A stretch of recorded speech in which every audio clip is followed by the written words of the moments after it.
What's up everybody, welcome to Money Management channel. My name is Andrei and today I'm gonna be doing an update on MMTLP and Finger Saga. I got the cash in the bag, stadium packed. Born a rock star in this life, gonna live it up. And guys, on today's video I will show you quite interesting update. First of all, I will show you the 8K filing that was made by NextBridge Hydrocarbons. And because of this filing, a lot of things might happen, and I will explain you my thoughts and I will show you that potentially, for now, we know the reason of the U3 halt, these extraordinary events, these extraordinary conditions that led to this U3 halt.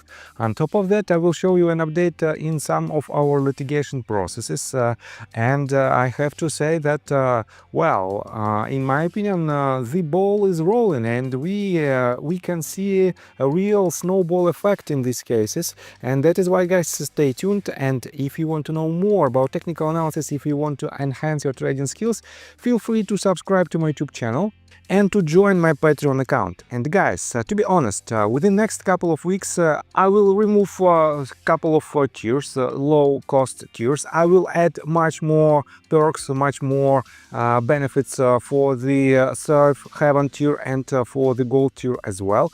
And it is pretty much your last chance to join my Patreon with just $1 a day. And take a look, let me show you the sneak peek of my recent calls. Just yesterday, as you can see, I made this call on Netflix when the price of this asset was $1.227. It was at 1 a.m. And I told to my patrons that it is a new opportunity to short Netflix. Then, guys, I covered this price action in a live pretty much basis. And right here, I identified 3 price targets for Netflix. And we hit all of them. On top of that, I told to my patrons that they can put their stop loss orders in green and try to ride the trend, because we can hit much lower price targets. And guys, less than 24 hours before this call, I made another call, and it was a call on GME. Take a look right here. Wait a second, I will show you first of all the exact call. It was made on June the 10th. And it was a short put butterfly. You can see that within just several days it became profitable, and it was about 10% profit on the initial investment. This means, guys, 2 out of 2 successful calls within just a couple of days, and that is why you can rely on my technical analysis and you can join my Patreon for the low prices, at least for now. So, and let's begin with this tweet that was written by Junk Savvy just several hours ago. She wrote, NextBridge Hydrocarbons files 8K informing investors of changes to their financial filings based on continued communications with the SEC. And here you can see the link to the official document. You can find it right here on sec.gov website. And again, this document is written with quite tricky language, and that is why, guys, I made a summary with AI, and ChatGPT made this summary for me. So, purpose of the filing. NextBridge Hydrocarbons disclosed that its previously issued financial statements for 2023 and 2024 should not be relied upon due to identified accounting errors.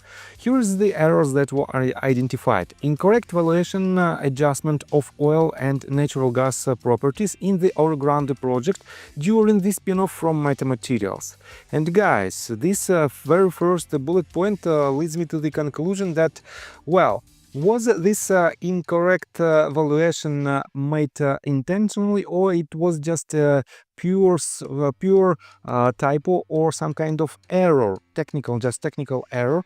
And the second question is the following: were the valuation, that was written incorrectly, was this valuation higher than the real oil assets in the Orogrande Basin, or it was lower than the number that was disclosed publicly? It is very important.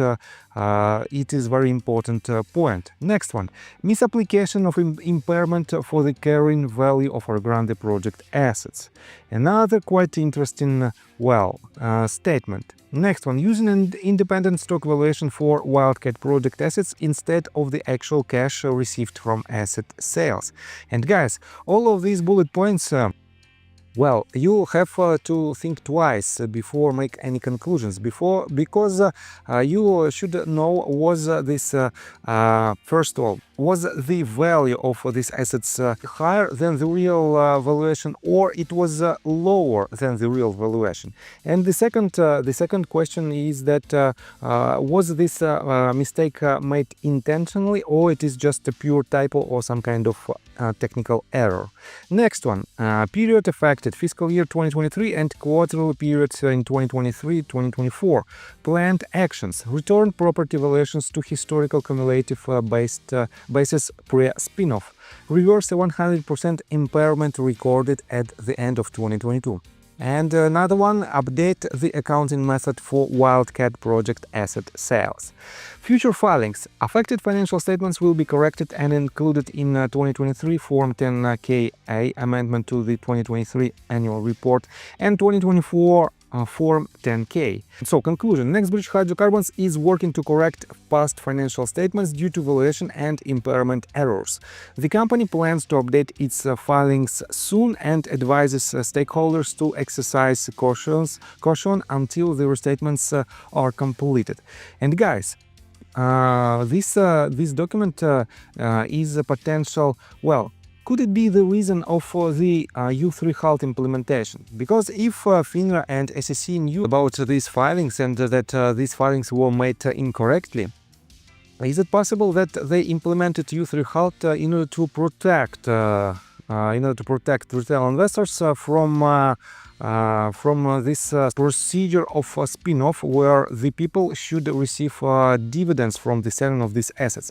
And yes, I have to admit that by itself this U3 Halt implementation wasn't the solution at that point, in my opinion. But at the same time, guys, we have quite interesting decision making from MMAT board of directors, that they allowed FINRA to continue the spin-off procedure, and this is another huge question mark. Let me show you these updates. City Surfer, in response to this official NextBridge Hydrocarbons letter, wrote this. In other words, it seems like the CEO Greg McCabe is not happy about the SEC continuing to stall and make unnecessary demands, or I am incorrect. And Daniel Spears responded to this. It sounds to me that the SEC is demanding he tell them how he valued the 2.3 to 5 million barrels of oil, and since he can't do it, they are going to keep coming at him. What's to understand? And Scott wrote in response to Daniel Spears. The SEC wants him to put his signature on valuations he knows are all BS. Then they have him for securities fraud. It's that simple. Maybe he invokes his Fifth Amendment right against self-incrimination in the SEC's Fort Worth office. And guys, another interesting part of this entire saga is that we know that Greg McCabe is trying to protect himself by correcting this data. And we will see when this data is published, we will see what will be the real numbers and the real value of Orogrande assets back in 2022, right before the spin-off and right before the merger. And it is very important to understand what was this real value and what numbers were disclosed publicly in order to attract potentially more attention to this spin-off. Next one, let me show you another update in Scott Roth litigation process. He wrote this. Okay, folks, we are making our run at the blue sheets, cat trails, and email on MMTLP with FINRA and the SEC and much more. I need them to prove to the judge the true share count, which would demonstrate by the weight of evidence that fraud had occurred, and we need to get our 2 days of trading back for the shorts to close out. I'm requesting argument in U.S. District Court, Burlington, Vermont, over the motion to stay the SEC filed. But here we go. And he added these several screenshots of the petition that was written by Scott. Wait a second, I will show you the date right here. It was dated, it was written and signed on June 24th, just yesterday. And definitely, guys, if you want to know all the details, you have to read this document. And please, do not rely on someone's opinion. If you cannot understand what is this documents about, you can upload them to, let's say, ChatGPT, and ChatGPT will give you the summary in plain English, where you can understand what is this document about. And let me show you further. We have another quite interesting update in regards to the interview that that John Burda gave to Rob Carter. And here we have an update from Robel. He wrote 15 hours ago, and he added this letter that was written by Greg McCabe in regards to the actions that were made by FINRA when this stock became tradable. And Robel wrote, Mr. McCabe has tried to work with FINRA, but they refuse. The Shields try to put everything on the company, just like the SEC is doing, to cover up what is really going on here. What is the full share count? And Daniel Spears wrote, if I want to hold FINRA accountable, I have to take legal action. I have 7,300 shares. I wrote my own complaint, paid $405 to file it plus service fees. McCabe has 12 million shares and has taken zero legal action. Why not? And again, it is a very legitimate question. If Greg McCabe has a quite substantial number of shares, why didn't he push this narrative through the litigation processes? In my opinion, it doesn't make sense, especially if you put into the consideration that he has a fiduciary duty as the CEO and chairman of NextBridge Hydrocarbons. On top of that, guys, wait a second, I will show you somewhere here. So, Anthony Asset wrote, okay, so if it is the case that FINRA and the SEC did, then that's where the questions should be directed at before anything else. Until that's answered, how do you move forward? And Daniel Spears wrote, I move forward in my lawsuit by attempting to get the blue sheets and CAT data. This community screams they want this data, yet refuses to assist the very community members trying to get it. Why wouldn't you want me to get the share count? And this is another very legitimate question. I know that 1209 community members are trying to receive this sensitive information that will definitely help the entire MMTLP community. That is why, guys, despite the fact that you might not be 100% agree with their statements in these lawsuits, but if you want to know the share count, if you want to know the trading data that was recorded in 2022, late 2022, in this case you have to support these people, and it is as simple as that. Next one, let me show you that again Rob Carter is awaiting for the so-called 1209 community members to attend to his basically podcast, and we know that Daniel Spears agreed to be interviewed by Rob, and that is why, guys, I believe within next several days we will see your point of view on this problem. And let me show you this again, several questions. Anthony Asset wrote this: one question before your radio debut, who prevented MMTLP from finishing trading? And Aaron Cho responded, FINRA halted trading, and then MMAT voted to continue the spin-off and cancel the shares. So the halt became irrelevant after that. Nothing left to continue halting or unhalt. And this is a quite interesting statement, and I also covered and I also told you about this fact just a couple of minutes ago, that MMAT could prevent the process of spin-off, the continuation of this spin-off process. But for some reasons they didn't do it. And let me quote you the next tweet. Anthony Asset wrote, so you agree FINRA did this. The halt is everything. If it wasn't halted, we wouldn't be having this discussion. So yeah, they have to answer for that. And Aaron Cho wrote, the challenge is that the company didn't seriously dispute FINRA's decision and made it impossible to reverse by canceling the shares. FINRA imposed a temporary halt and then MMAT effectively made the halt permanent. Rob Carter responded to this. Does that scenario allow for the share count to be kept secret? And definitely not, that is my opinion. And Aaron Cho wrote the same pretty much. Regulators have already said there are a certain amount of outstanding shares as per NBH filings. NBH has not attempted to dispute that as far as anyone can tell. If investors disagree, that's between them and NBH.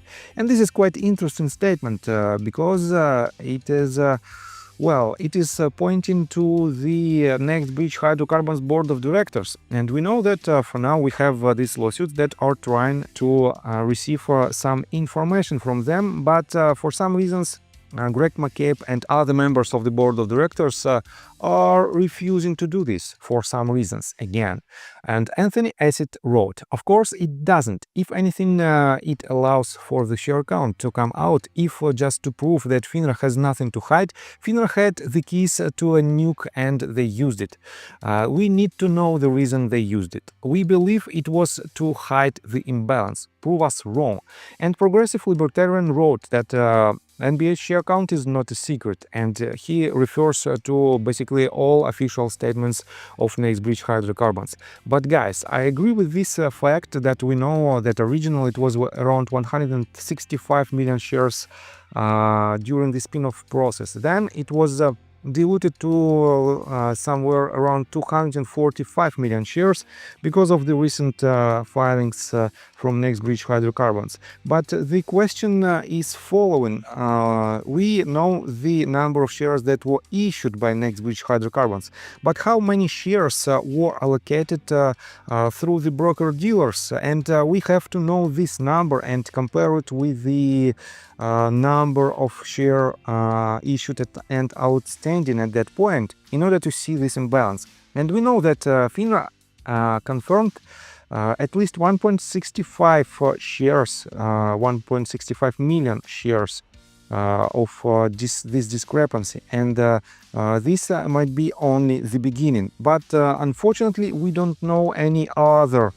We don't have basically any other data that can prove or disprove this theory. So let me show you further.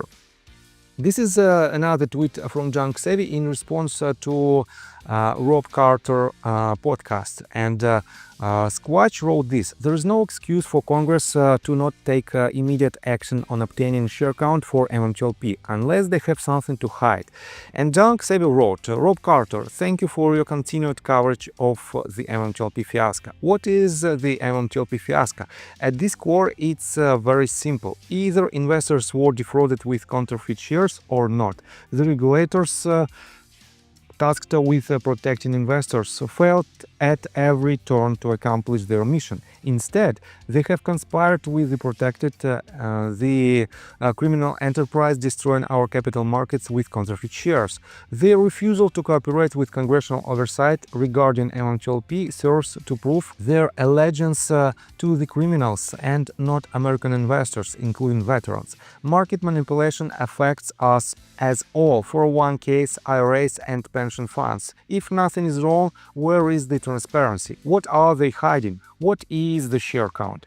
And guys, here is the part of Rob Carter's podcast again, where he pointed to the problem, this huge problem of, let's say, a lack of transparency on the US stock market. And definitely it is very good so-called publicity of MMTLP saga, but with this quite substantial attention, guys, we have to accept all information, and you cannot have a partial justice, as I already mentioned. That is why, guys, we have to know all the details from all parts of this process.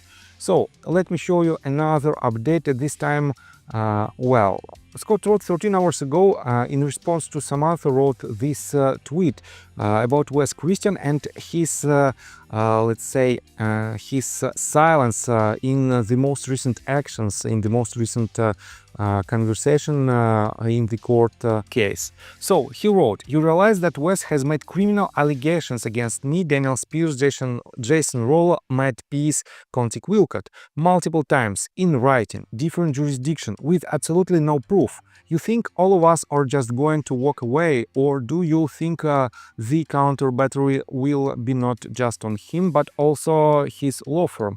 Did you go read docket entry 2041 in the US bankruptcy court in Las Vegas in MMAT? Pretty damning, I would say. Maybe that explains why Wes Christian has so many lawyers." And guys, Scott Roth is talking about $11 million that was paid to him for his service in MMTLP bankruptcy case. And this is a huge amount, and in my opinion, it should also be very thoroughly investigated. So let's switch to our current litigation processes, and we have several updates in Spears versus Securities and Exchange Commission case. We have, as you can see, several dockets. Order on motion to appear pro Hack Vice, order on motion for miscellaneous relief, order on motion for extension of time to file response and reply. And guys, this huge number of recent filings shows that Daniel Spears is working hard in order to push her case forward. And guys, regardless of the potential results, I admire of this type of people, because they are trying to do their best in order to help not only themselves but also the MMTLP community. So I think that's all information that I want to provide you. If you like my video, please hit the like button and subscribe to my channel with notification bell, and see you guys and girls next time. Bye. I got the cash in the bag, stay